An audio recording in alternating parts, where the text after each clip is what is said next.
Hola, ¿cómo están? Me llamo Uriel Bermúdez y sean bienvenidos una vez más a una nueva entrega de esta serie llamada ¿Qué pensaba?, donde se analiza y se muestra el pensamiento filosófico de los más grandes filósofos en la historia de la civilización occidental y global, porque no solamente se abarcan los cimientos de Occidente, sino también los de otros continentes del mundo, que también han desarrollado diversos conceptos y teorías. En este nuevo episodio se hablará sobre quién llevó la batuta después de la muerte de su maestro, Sócrates, el que se dedicó a compilar todas las enseñanzas de su maestro, así como desarrollar la suya propia, para luego ser el maestro de otro gran mastodonte de la filosofía en la antigua Grecia, Aristóteles.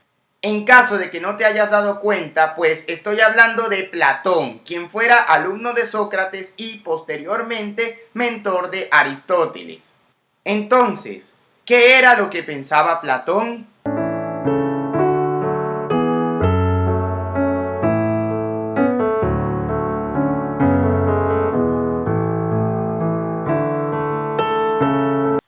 A diferencia de Sócrates, Platón escribió profusamente acerca de sus puntos de vista filosóficos, dejando un considerable número de manuscritos como legado. Su teoría más conocida es la de las ideas o formas. En ella se sostiene que todos los entes del mundo sensible son imperfectos y deficientes y participan de otros entes, perfectos y autónomos, ideas de carácter ontológico muy superior y de los cuales son pálida copia, que no son perceptibles mediante los sentidos. Cada idea es única e inmutable, mientras que las cosas del mundo sensible son múltiples y cambiantes. La contraposición entre la realidad y el conocimiento es descrita por Platón en el célebre mito de la caverna en la República.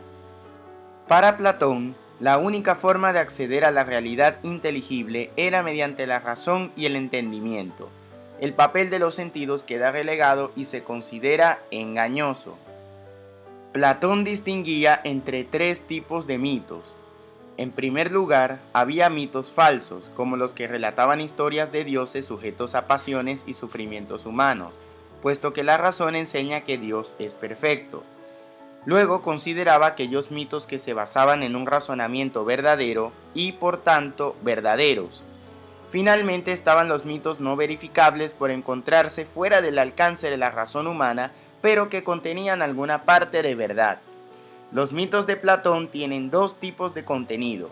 Por una parte, el origen del universo y por otra, la moral, origen y destino del alma. Está generalmente aceptado que el propósito de Platón para el uso del mito era didáctico, porque consideraba que solamente una minoría era capaz o estaba interesada en seguir un razonamiento filosófico y en cambio la mayoría se interesa por las historias y narraciones. Así pues, utilizaba los mitos para vehicular las conclusiones de los razonamientos filosóficos. Algunos de los mitos usados por Platón eran tradicionales, otros se basaban en mitos tradicionales modificados. Finalmente, también creó nuevos mitos de su invención. Por otra parte, la historia de la ciudad y la isla perdida de la Atlántida nos llegó como una historia verdadera, entre comillas, a través de sus obras Timeo y Critias, en donde el personaje de Critias usa la expresión griega alétinos logos, que en aquellos tiempos se usaba para denominar a una, y citamos, historia que era verdadera, y como tal es traducida en todas las versiones latinas de dichos diálogos, o sea, veram historiam, en contraposición al mito, del griego mitos, cuento o cuento fabulado. No obstante, la figura de Sócrates muestra un escepticismo hacia el relato, de manera que pensadores platónicos posteriores tomarán la historia como una interpretación metafórica. En las escrituras de Platón se pueden ver conceptos sobre las formas de gobierno, incluyendo la aristocracia como la ideal, así como la timocracia, la oligarquía, la democracia y la tiranía. Un tema central de su obra es el conflicto entre la naturaleza y las creencias de la época concernientes al rol de la herencia y del medio ambiente en el desarrollo de la personalidad y la inteligencia del hombre, mucho antes que el debate sobre la naturaleza y la crianza del hombre comenzara en la época de John Locke. Hay que destacar que la filosofía griega conceptualizaba al hombre como ciudadano, varón de la polis. Mientras Aristóteles niega la existencia de las cualidades humanas más excelsas a esclavos y mujeres, Platón, en el libro V de la República, admite a las mujeres en la clase de los guardianes y al final del libro VII reconoce la posibilidad de que existan filósofas gobernantes. Sin embargo, esta admisión de las mujeres en las actividades masculinas solo estaría dictada, según analistas de su obra, por un criterio utilitarista, ya que el objetivo es eliminar lo privado. La actitud de Platón hacia las mujeres era ambivalente. En algunos de sus escritos defendía un trato más justo para las mujeres. Por otro lado, atribuyó la condición inferior de la mujer como una degeneración del hombre. En la República, Platón condenó el ateísmo, entendido como un atomismo. Arguyó que el universo no surgió de la combinación azarosa de elementos corpóreos sin ninguna inteligencia detrás, por lo que usó una especie de argumento cosmológico a favor de una fuente del movimiento que se mueve por sí mismo, que es el espíritu o el alma, la fuente del movimiento cósmico. Dios es para Platón el ser absoluto, bien supremo, creador de las cosas. El mundo ha tenido principio. En efecto, el mundo es visible, tangible, corporal. Todo lo que tiene estas cualidades es sensible, y todo lo que es sensible y está sometido a la opinión acompañada de la sensación, ya lo sabemos, nace y es engendrado. Además decimos que todo lo que nace procede de una causa necesariamente. ¿Cuál es, en este caso, el autor y el padre de este universo?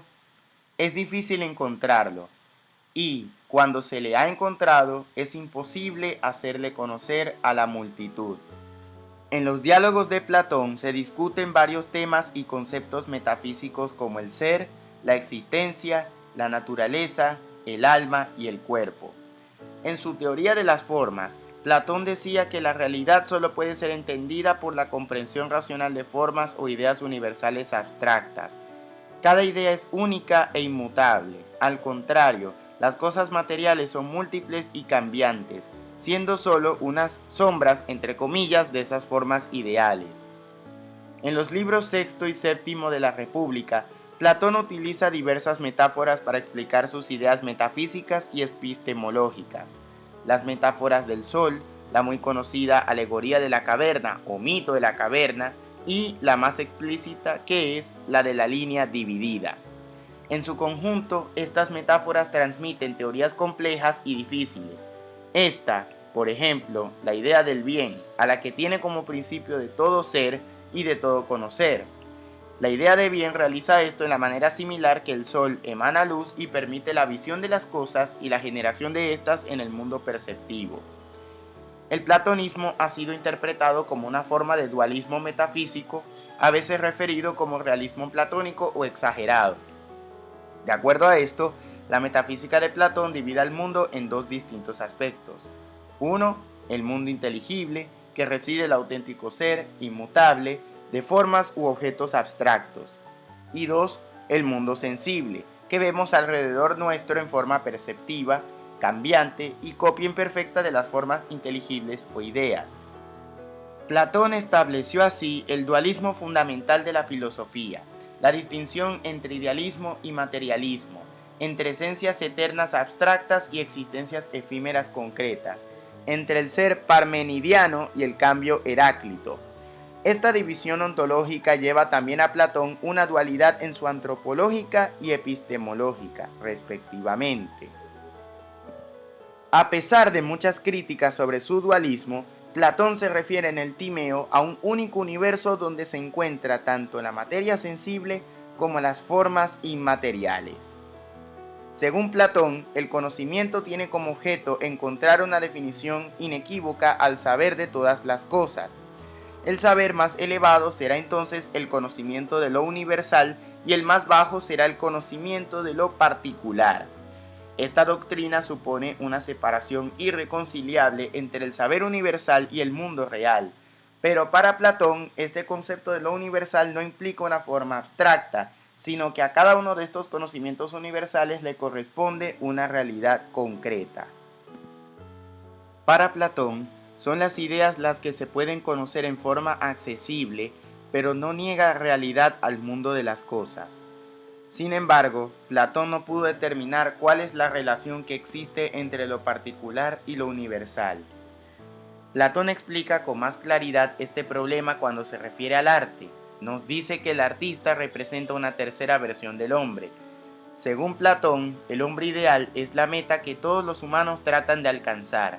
Luego existen los hombres particulares que son copias del ideal y por último está el artista que imita una copia. Por ejemplo, en la geometría se parte de una hipótesis y se continúa avanzando mediante un diagrama visible para llegar a una conclusión. El geómetra supone una figura geométrica a partir de gráficos y figuras, procurando distinguir objetos que solo se pueden ver con la inteligencia. Mediante el razonamiento abstracto y habiendo entendido los principios, la mente puede sacar conclusiones sin contar con las imágenes visibles. En resumen, Platón supone que el conocimiento de lo real se puede alcanzar de un modo absoluto, pero no sucede lo mismo con las cosas del mundo sensible, que para él es ilusorio y está sujeto al cambio, razón por la que no pueden ser objeto de conocimiento científico. Si el video te gustó, dale un like y suscríbete al canal si quieres ver más contenidos de este estilo. No te olvides de seguirme en las redes sociales que están allí abajo en la descripción del video.